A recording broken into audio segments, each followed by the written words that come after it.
warahmatullahi wabarakatuh. Waalaikumsalam warahmatullahi wabarakatuh.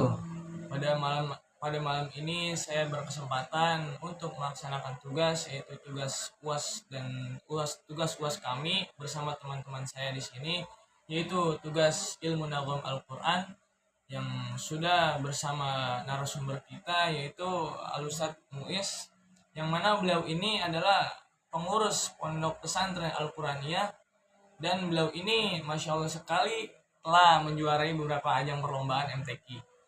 Dan sebelum lebih lanjut ke pertanyaan berikutnya atau pertanyaan lebih dalamnya, di sini sebelumnya perkenalkan nama saya selaku moderator, yaitu nama saya dan Video Valen Utama, dan saya tidak sendirian di sini, juga bersama teman-teman saya, yaitu ada Saya Laudi Jumadin Hajimau. Saya Ahmad Rofiq. Saya Irsyad Khairi. Saya Fajrin Yazi Zamzami Anas. Sebelum masuk ke materi, yaitu yang akan ditanyakan oleh teman-teman saya satu persatu, dan juga yang akan dijawab oleh narasumber kita sambil sharing-sharing, yaitu pertanyaan yang pertama. Sebelum kita masuk ke pertanyaan, alangkah baiknya kita saling mengenal. Karena ada pepatah mengatakan tak kenal maka tak sayang. Maka dari kali ini Ustadz, saya ingin bertanya nama Ustadz, nama panjang Ustadz, tanggal lahir, tempat tanggal lahir Ustadz. Untuk nama lengkap saya Abdul Muiz. Tempat tanggal lahir, saya lahir di Bogor 20 Juni 2002. Dan alhamdulillah saya stay di sini di Tangerang Selatan, Ponpes Al-Quran. Nah, kalau boleh tahu Ustaz menimba atau mencari ilmu nagom itu di mana saja, Ustaz? Pengalaman saya untuk mempelajari ilmu tilawah Al-Quran itu berawal dari umur 5 tahun. Itu saya belajar ada dekat rumah saya di Ciawi, ada namanya Ustadz Omai. Itu guru pertama saya dalam mempelajari ilmu tilawah Al-Quran. Yang kedua, yakni lanjut ke Citapen, abinya beliau Kiai Enas. Lanjut saya ke Lewiliang ke Haji Endang Ismatullah. Haji Endang Ismatullah, beliau salah satu kor internasional yang menjuarai internasional di Mekah dan di Iran.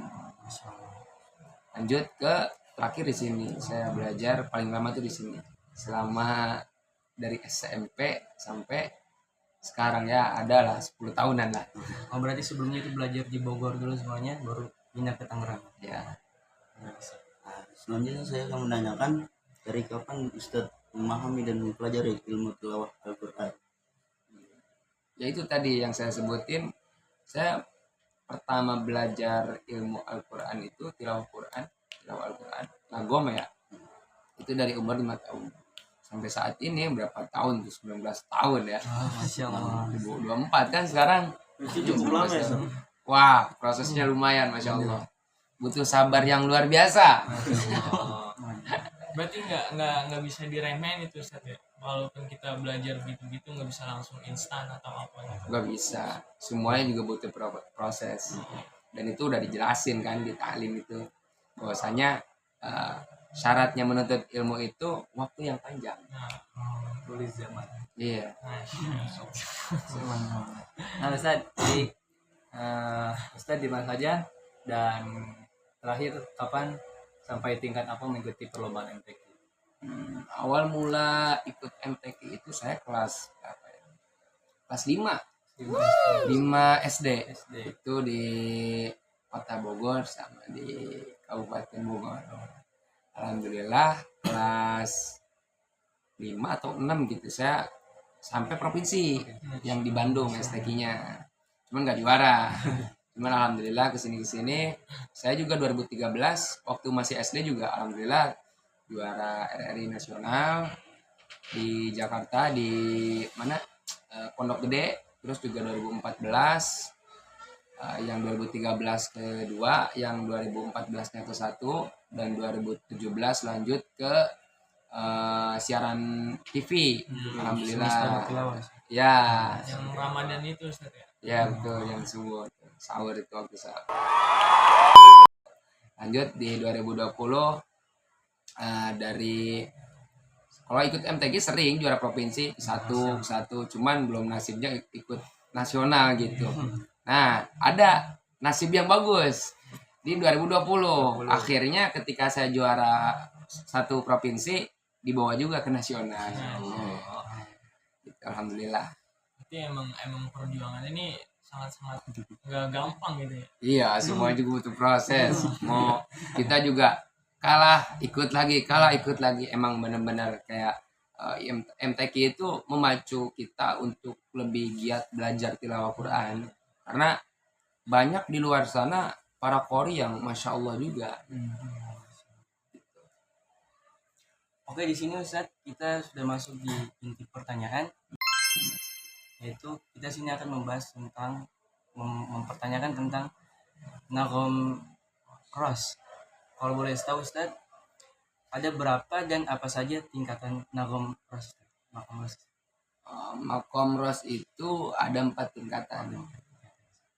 Yang pertama awal makom, yang kedua ros syabir, yang ketiga itu ala nawa, yang keempat janjiro. Lebihnya seperti itu. Nah, apakah yang sudah disebutkan oleh Ustadz tadi 4 tingkatan makom ros itu? Nah, bagaimana seseorang yang ingin mempelajari ilmu nagom di luar sana, mungkin mereka ini insecure ataupun apalah gitu kan, mereka ini yang bukan keturunan daripada qori ataupun orang tuanya itu bukan qori, dan mereka tidak mempunyai atau ingin mempelajari ilmu nagom lebih dalam ini, apakah itu bisa Ustaz tanpa orang tuanya itu harus qori detailnya gitu? Oh, tanpa yang emang bukan orang tuanya itu bukan kiai atau Iya, qori gitu ya, nah, maksudnya nah. gitu ya. Apakah bisa mempelajari ilmu tilawah Quran itu? Iya. Ya sangat bisa. Saya itu termasuk orang yang emang bukan keturunan qori. Bahkan orang tua pun bukan kiai. Orang tua saya satpam, alhamdulillah. Nah, berkah doa orang tua ya, karena saya pengen belajar ilmu Al-Quran ya, tilawah Al-Quran itu saya perdalam, niat yang kuat, tekad yang kuat, ya ikhtiar juga. Alhamdulillah setiap subuh bangun latihan, setiap hari aja emang capek. Cuman ya itu prosesnya. Gak segampang orang ngedenger enak-enak aja. Gitu. Nah, lanjut. Cara kita menjaga suara kita gitu agar tidak berat ataupun apa gitu kan banyak cara menjaga suara gitu agar terlihat apa didengarnya tuh enak gitu. Gimana Ustaz? Nah, kalau suara berat dan enggaknya itu gimana karakteristik suara seseorang, khasnya itu seperti apa. Ada juga yang pakai suara perut itu kedengarannya berat, gitu misalkan. Ada juga yang misalkan saya tipikal suara luar, jadi agak nyaring, kedengarannya itu nyaring. Tergantung karakteristik. Terus juga kalau untuk cara menjaga suara biar enak itu ya, salah satunya jangan makan gorengan yang berminyak, terus yang pedas-pedas, sama ya banyakin minum air putih biar suara badan kita tuh fit. Karena badan fit itu fit enggaknya badan kita itu ngaruh ke suara, ngaruh banget. Intinya harus menjaga pola makan juga sih. Pola makan, istirahat, ya tentang kesehatan itu ngaruh banget. Itu ngaruh banget ke suara, jangan sepelein itu.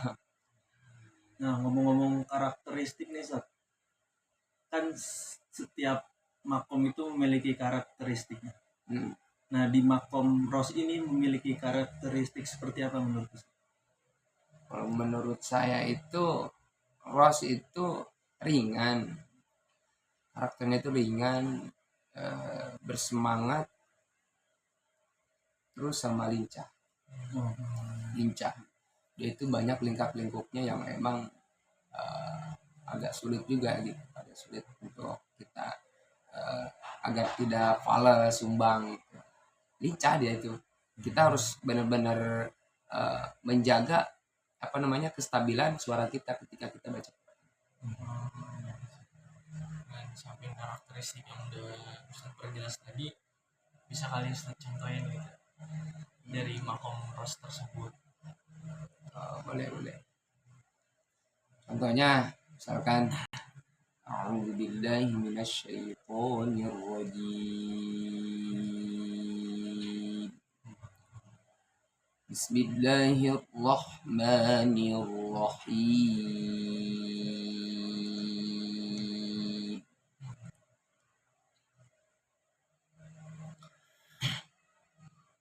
أرأيت الذي يكذب بالدين.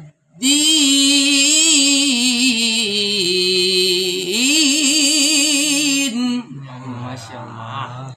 Dia kedengarannya lincah-lincah gitu ya sih. Iya betul. Semangat. Iya, oke, bersemangat juga. Biasanya makom ros itu digunain di ayat-ayat kayak kegembiraan sama seruan-seruan. Tapi variasinya itu banyak Ustaz ya? Banyak. Ada juga misalkan Ara'aita alladhi yukadzibu bid-dini fadhalika alladhi yadu'ul yatim.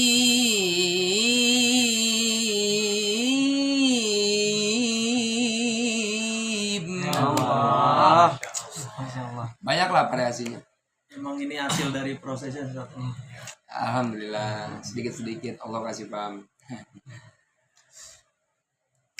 Mungkin itu saja, teman-teman juga bakalan pada tahu nanti apa yang sudah dikasih tahu oleh narasumber kita pada waktu ini.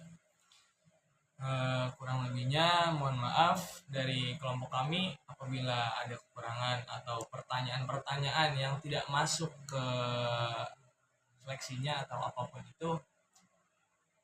Mohon maaf. Assalamualaikum warahmatullahi wabarakatuh. Waalaikumsalam warahmatullahi wabarakatuh.